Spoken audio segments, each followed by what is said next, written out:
ಈ ನಡುವೆ ಎಲ್ರಿಗೂ ಇರುವಂಥ ಸಾಮಾನ್ಯ ಸಮಸ್ಯೆ ಅಂದರೆ ಕೂದಲುದ್ರೋದನ್ನು ತಡೆಗಟ್ಟೋದಕ್ಕೆ ಈ ರೀತಿ ಕೊಬ್ಬರಿ ಎಣ್ಣೆನ ಕಾಯಿಸಿ ಹಚ್ಕೊಳ್ಳೋದ್ರಿಂದ 80-85% ಅಷ್ಟು ಕೂದಲುದ್ರೋದನ್ನು ಖಂಡಿತ ತಡಿಬೋದಾಗಿದೆ.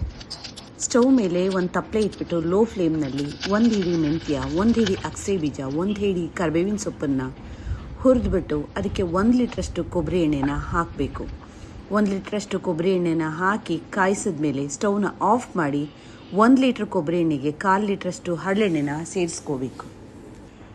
ಈಗ ಇದು ತಣ್ಣಗಾದ್ಮೇಲೆ 1 ಸ್ಪೂನು ದಾಸವಾಳ ಹೂವಿನ ಪುಡಿ ಮತ್ತು 1 ಸ್ಪೂನು ನೆಲ್ಲಿಕಾಯಿ ಪುಡಿ ಹಾಕಿ ಬೆರೆಸಬೇಕು.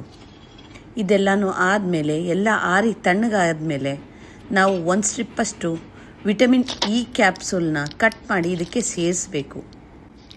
ಸೇರಿಸಿ ಫಿಲ್ಟ್ರ್ ಮಾಡಿ ಅದನ್ನು ಒಂದು ಕ್ಯಾನಲ್ಲಿ ನಾವು ಸ್ಟೋರ್ ಮಾಡಿ ಇಟ್ಕೊಂಡು ವಾರಕ್ಕೆ ವಾರಕ್ಕೆ 2 ಸರಿ ಆದರೂ ಎಣ್ಣೆನ ಹಚ್ಚಬೇಕು. ಹಚ್ಚೋದ್ರಿಂದ ನಿಮಗೆ ಖಂಡಿತವಾಗ್ಲೂ ಕೂದಲುದ್ರೋ ಸಮಸ್ಯೆ ಖಂಡಿತ ಕಡಿಮೆ ಮಾಡ್ಬೋದಾಗಿದೆ. ಒಂದು ಸರಿ ನೀವು ಟ್ರೈ ಮಾಡಿ ನೋಡಿ, ಖಂಡಿತ ಕೂದಲುದ್ರೋದು ಕಡಿಮೆ ಆಗೇ ಆಗುತ್ತೆ. ನೀವು ಟ್ರೈ ಮಾಡಿ ನೋಡಿ, ನಿಮಗೆ ವರ್ಕ್ ಆಯಿತಾ ಅಂತ ನನಗೆ ತಿಳಿಸ್ಕೊಡಿ.